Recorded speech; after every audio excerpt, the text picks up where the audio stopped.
오늘 우리가 만나볼 믿음의 선배는 아브라함입니다. 아브라함은 우리가 선배라고 부르지 않고 믿음의 조상이라고 부르지요. 그만큼 아브라함의 믿음은 우리가 믿음에 있어서 빼놓을 수 없는 믿음이기 때문에 그렇습니다. 바울은 아브라함이 모든 믿는 자의 조상이라고 했어요.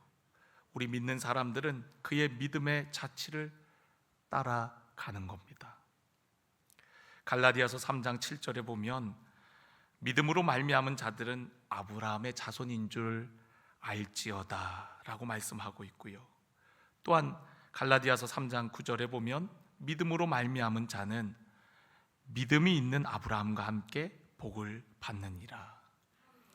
믿음을 가진 우리들은 아브라함의 자손, 아브라함의 발자취를 따르는 자들일 뿐만 아니라 아브라함이 받았던 그 복을 우리도 함께 누리는 자들임을 알아야 될 것을 우리에게 말씀하고 있습니다. 아브라함이 모든 믿는 자의 조상이라면 우리는 아브라함의 믿음이 어떤 믿음이었는지를 더 주의 깊게 살펴볼 필요가 있습니다. 창세기를 보면 하나님께서 아브라함을 부르시는 장면이 나옵니다. 근데 그 장면을 자세히 보면 아브라함이 하나님을 먼저 찾은 것이 아닙니다. 살고 있는 아브라함에게 어느 날 하나님께서 나타나셔갖고 너는 고향과 친척과 아버지 집을 떠나 내가 내게 보여줄 땅으로 가라고 말씀하시거든요. 하나님께서 아브라함을 어느 날 갑자기 나타나갖고 그를 부르십니다. 우리의 구원도 그와 같지요. 우리의 구원도 우리가 하나님을 알아서 찾고 만나서 구원받은 것이 아니라 어느 날 우리의 삶 가운데 하나님께서 오셔서 자신을 나타내 주시고 또 그분을 볼 수 있는 눈을 열어주셔서 그래서 우리가 구원을 받게 되어집니다. 그렇기 때문에 구원은 전적인 하나님의 은혜입니다. 하나님의 역사입니다. 우리가 하나님을 알아서 믿은 것이 아니라 하나님께서 우리를 찾아와셨고 그리고 우리에게 믿음을 주셨기에 우리가 그 하나님을 알아가게 되어진 것이죠. 이스라엘 백성들이 출애굽하는 여정을 살펴보면 애굽 땅에 있는 이스라엘 백성들에게 하나님이 어떤 분인지를 모세를 통해서 말씀하십니다. 그리고 우선은 그들을 애굽 땅에서 건져 주시는 거죠. 그걸 구원이라고 합니다. 구원받은 이스라엘 백성들이 시내산에 이르러서야 하나님의 율법을 수여받게 되고 그곳에서 하나님을 섬기는 방법들을 알아가게 되어져요. 변화된 하나님의 백성으로 살아가게 되어지는 거죠. 그러니까 여러분 한번 살펴보십시오. 애굽 땅에 종살이하던 그들에게 누가 찾아오신 겁니까? 하나님이 찾아오시는 거예요. 그들이 어떤 의로운 일을 했기 때문이 아니라 어떤 율법을 지켰기 때문에 그들을 구원해 주신 게 아니라는 거죠. 율법은 한참 후에 받는 거니까. 여전히 애굽에 종살이를 하고 있던 그들에게 하나님이 찾아오셔서 말씀하시고 그리고 그들을 건져주시고 건짐받은 그들이 하나님을 알게 되고 하나님의 말씀을 받게 되고 믿음을 갖고 하나님과 동행하는 백성이 되어졌다는 것이죠. 그러니까 여러분 구원의 순서를 보면 우리가 하나님을 알아서 믿은 것 같지만 아무것도 모르는 우리들, 죄 가운데 살던 우리들, 어둠 가운데 방황하던 우리들에게 어느 날 하나님께서 찾아오셨기에 찾아온 우리들을 긍휼히 여겨주셔서 우리가 하나님을 믿게 되고 믿음을 선물로 주셔서 우리가 구원에 이르는 그 모든 과정을 우리는 하나님의 은혜라고 말하고 있는 것입니다. 아브라함의 삶도 하나님께서 찾아오셨어요. 그리고 그에게 말씀하십니다. 그리고 떠날 것을 명하세요. 왜 하나님께서 아브라함을 부르셨을까요? 잘 살고 있는 아브라함, 왜 그에게 나타나셔갖고 하나님께서는 그를 부르시고 그리고 또한 새로운 일을 위해서 그를 가라고 말씀하실까요? 하나님께서 우리를 부르심은 새로운 삶의 변화를 위해 부르십니다. 아브라함에게 고향과 친척 아버지 집을 떠나라는 것은 엄청난 삶의 변화를 의미하는 것이거든요. 그가 살던 동네는 우상으로 가득한 도시였습니다. 이제는 너가 우상을 섬길 것이 아니라 이제는 살아계신 하나님, 생명의 하나님을 섬기기 위해서 그 환경, 그 우상이 가득한 환경에서 벗어나서 내가 지시하는 새로운 땅으로 갈 것을 명령하시는 겁니다. 익숙한 곳을 떠나 낯선 곳을 향해 가는 것은 보통의 결단이 아니고서는 할 수 없는 일입니다. 우리가 어디로 이사 가는 것, 또 나라를 이동하는 것, 이민을 가는 것은 정말 삶의 결단이 아니고서는 어려운 일이죠. 그런데 아브라함은 그 일을 한 겁니다. 오늘 여기 성경에 보면 아브라함은 부르심을 받았을 때 순종하여 장래의 유업으로 받을 땅에 나아갈새, 갈 바를 알지 못하고 나아갔다. 그곳이 어디인지 어떤 땅인지 알지 못했지만 순종하여 나아갔다라고 말씀하고 있는 것입니다. 그렇게 순종하며 나아간 아브라함의 삶은 놀라운 변화를 겪는 것이죠. 익숙했던 환경이 아니라 낯선 환경에서, 그리고 잘 몰랐던 하나님을 알아가면서 그 하나님만을 의지하면서 그의 여정은 이제는 믿음의 여정, 순례의 여정의 삶으로 나아가게 되어지는 것입니다. 하나님께서 우리를 부르실 때에 하나님은 위대한 사람을 부르시는 것이 아니라 지극히 작고 평범한 사람을 부르시는 경우들이 대부분입니다. 제가 좋아하는 말씀 고린도전서 1장 26절에 보면 형제들아 너희를 부르심을 보라. 육체를 따라 지혜로운 자가 많지 않고 능한 자가 많지 아니하며 문벌 좋은 자가 많지 아니하도다 라고 말씀하고 있어요. 작고 연약한 우리들이지만 그런 우리들을 통하여서 위대한 하나님의 사람으로, 아무것도 아닌 평범한 아브라함이었지만 그를 통해서 위대한 믿음의 조상으로 세우기 위해서 그를 부르시더라는 거죠. 우리는 예수님을 만나기 전과 만나 후로 나누어집니다. 역사가 비포 크라이스트, 아노 도미니로 나누어지는 것처럼, BC와 AD로 나누어지는 것처럼 우리 인생도 예수 그리스도를 만나기 전과 만난 이후로 달라지게 되어집니다. 그래서 고린도전서 5장 17절에 보면 그런즉 누구든지 그리스도 안에 있으면 새로운 피조물이라 이전 것은 지나갔으니 보라 새 것이 되었도다. 할렐루야. 오늘 예수님 만나고 그분의 부르심 앞에 순종한 우리들에게는 그런 놀라운 변화, 새로운 변화가 있는 줄로 믿습니다. 또한 하나님께서 아브라함을 부르신 것은 그에게 복을 주시기 위함이에요. 창세기 12장 2절 말씀을 우리가 함께 읽어보기를 간절히 원합니다. 함께 읽겠습니다. 내가 너로 큰 민족을 이루고 내게 복을 주어 내 이름을 창대하게 하리니 너는 복이 될지라. 아멘. 여러분, 복을 주어 또 이름을 창대하게 할 뿐만 아니라 복이 될지라 라고 말씀하고 있어요. 하나님께서 아브라함을 부르신 것은 하나님의 복을 주시기 위함이에요. 하나님의 복은 생명을 의미합니다. 아브라함을 통하여서 많은 사람들이 생명을 얻기를, 하나님의 복을 누리기를 원하시는 것이죠. 구체적으로 아브라함이 복을 받은 것을 살펴보면 그는 첫 번째 땅에 대한 복을 받게 되어집니다. 하나님께서는 그와 그의 후손에게 약속의 땅 가나안 땅을 주시겠다라고 말씀하세요. 우리가 하나님과의 관계가 회복되면 땅이 복을 받습니다.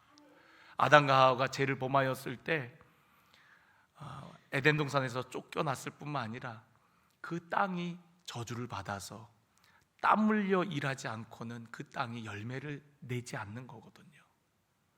그러니까 우리의 죄 때문에 땅도 저주를 받는 거예요.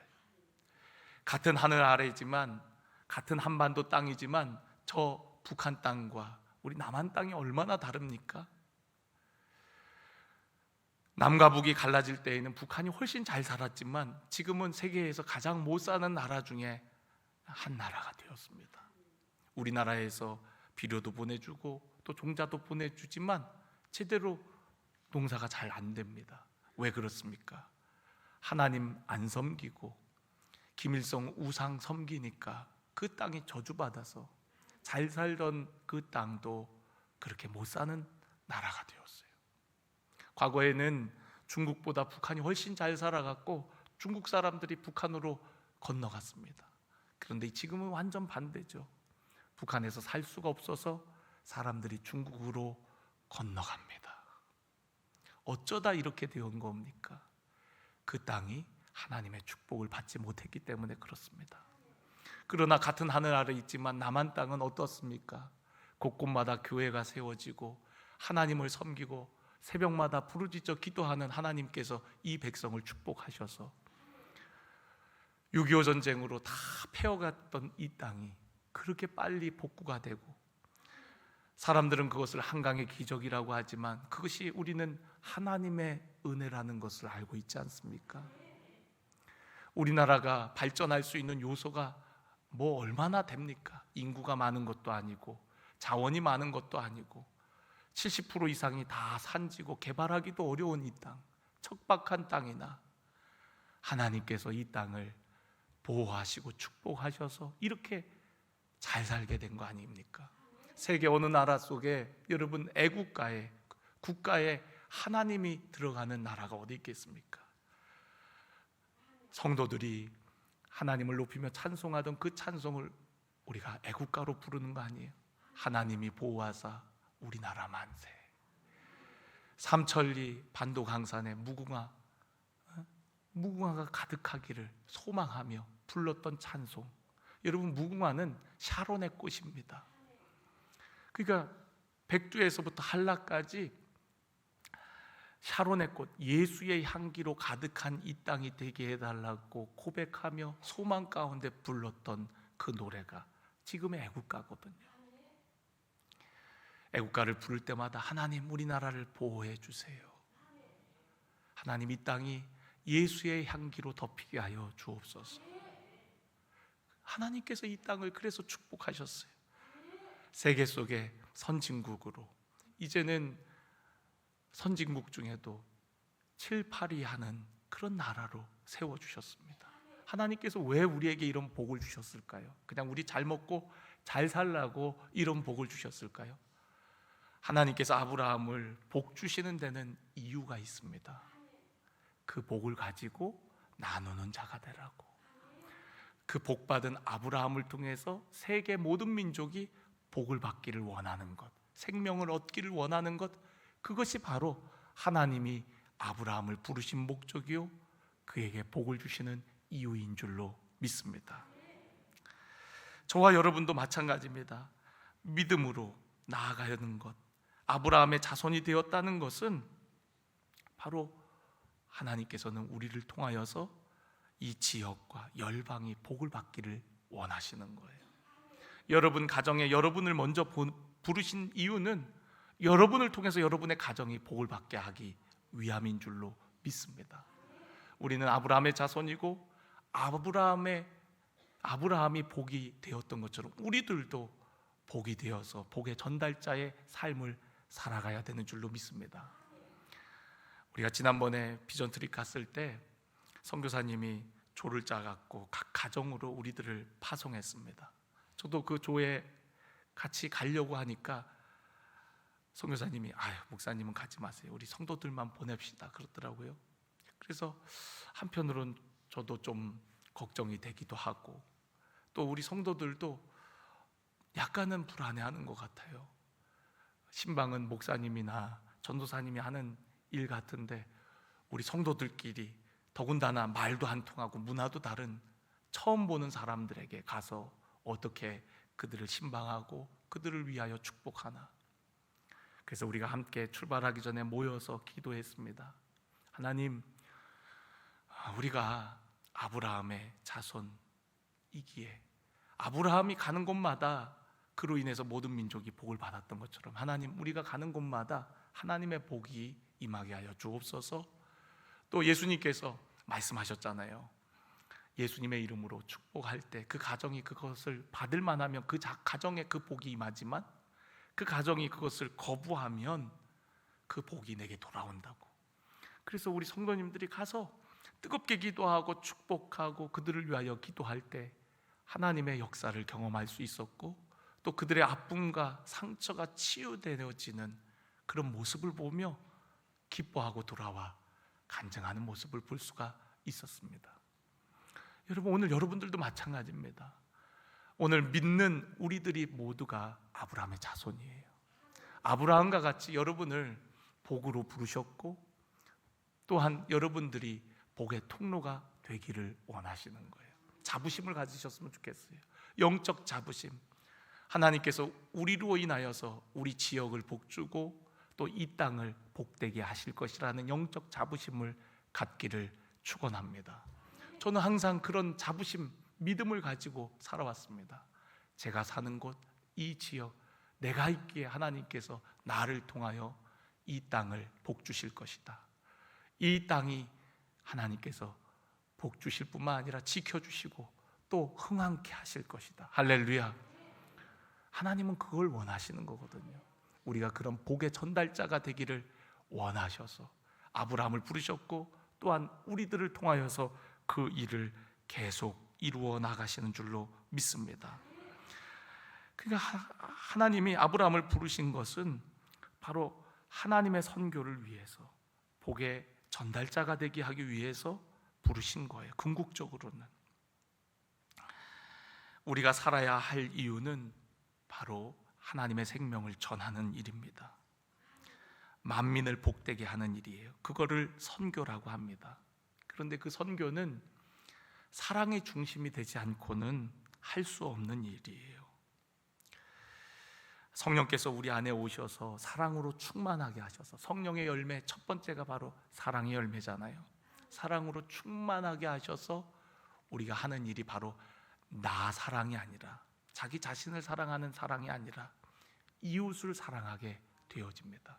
하나님의 사랑을 받은 우리들이 우리를 이제 하나님의 관점으로 바라보고 사랑하게 될 뿐만 아니라 우리의 시선을 넓혀갖고 이제는 자기 자신이 아니라 우리의 이웃과 열방을 바라보며 나아가게 되어지는 겁니다. 그래서 여러분, 믿음은 삶의 방향을 결정해요. 우리가 하나님을 따르기로 시작할 때 하나님이 약속의 땅, 우리에게 보여주는 땅을 향해서 가는 것처럼, 또한 그 하나님을 바라볼 때에 하나님이 바라보시는 그 영혼들을 바라보며 나아가게 되어지는 겁니다. 하나님은 선교하는 하나님이시거든요. 우리가 먼저 하나님을 찾은 것이 아니라 하나님께서 우리에게 찾아오셨어요. 그 하나님이 찾아오시는 대표적인 사건이 뭡니까? 바로 성육신의 사건이에요. 하늘 보좌를 버리시고 이 땅에 하나밖에 없는 아들 예수 그리스도를 보내신 사건, 그것이 바로 하나님의 선교의 핵심입니다. 하나님이 세상을 이처럼 사랑하시기에 독생자를 우리에게 보내어 주셨다라고 성경은 기록하고 있습니다. 그런데 여러분, 그 오신 예수님이 세상에 환영을 받으셨나요? 환영받지 못했습니다. 거절당하셨습니다. 냉대를 당하실 뿐만 아니라 결국에는 미움받고 죽임당하시기까지 했습니다. 사랑은 거절을 두려워하지 않는 겁니다. 사랑은 냉대를 두려워하지 않는 거예요. 가는 겁니다. 세상이 우리를 반기지 않아도 세상을 사랑하기로 결심하는 것, 그게 바로 선교의 핵심입니다. 우리가 복음 들고 가면 사람들이 막 환영해주고 반겨주나요? 그렇지 않습니다. 저 사람 뭐 하는 사람이지? 왜 왔지? 왜 잘 살고 있는 나에게 그러는 거지? 그러면서 다들 거절해요. 반기지 않습니다. 그런데 여러분, 사랑은 그 반대와 거절을 무릅쓰고 끝까지 사랑하기로, 또 다가가기로 결심하는 거예요. 저는 우리 안에 그런 사랑이 넘쳐나기를 간절히 원합니다. 하나님이 보여주셨던 그 사랑이 우리 안에 넘쳐나기를 원합니다. 그래서 형제를 더 사랑하고, 또한 자매를 더 사랑하고, 어떤 어려움에도 사랑하기로 결단하고, 그렇게 사랑으로 하나 된 우리들이 하나님이 주신 본연의 사명, 열방에 많은 사람들이 생명을 얻도록 하는 그 일을 위해서 우리가 다 함께 나아가는 우리 성도 여러분들이 되시길 간절히 원합니다. 에베소서를 보면 교회를 통해서 만물을 충만하게 하신다 그랬어요. 그러니까 이제는 만물의 복의 통로가 어디냐면 바로 교회입니다. 교회와 성도들의 삶을 통하여서 바로 만물을 충만케 하신다는 거예요. 만물에 하나님의 복이 흘러가도록 하는 것입니다. 그러니까 여러분, 오늘 예배를 끝나고 여러분 가정으로 돌아갈 때 여러분이 밟는 땅이 복된 땅이 되도록 기도하며 나아가십시오. 여러분이 섬기는 직장과 가정이 복된 곳이 되어지도록 여러분 입술에 권세를 주셨으니 주님의 이름으로 선포하며 나아가시기를 주의 이름으로 간절히 축원합니다. 아브라함은 하나님의 부르심에 순종해서 나아갔어요. 근데 갈 바를 알지 못하고 나아갔다 그랬습니다. 사람들은 안전하고 편안한 삶을 추구하지만 여러분, 우리의 부르심은 결코 안전하고 편안한 삶이 아닐 때가 많습니다. 예수님도 그러셨죠. 좁고 협착한 길이라고. 여러분, 우리가 가는 길이 그렇습니다.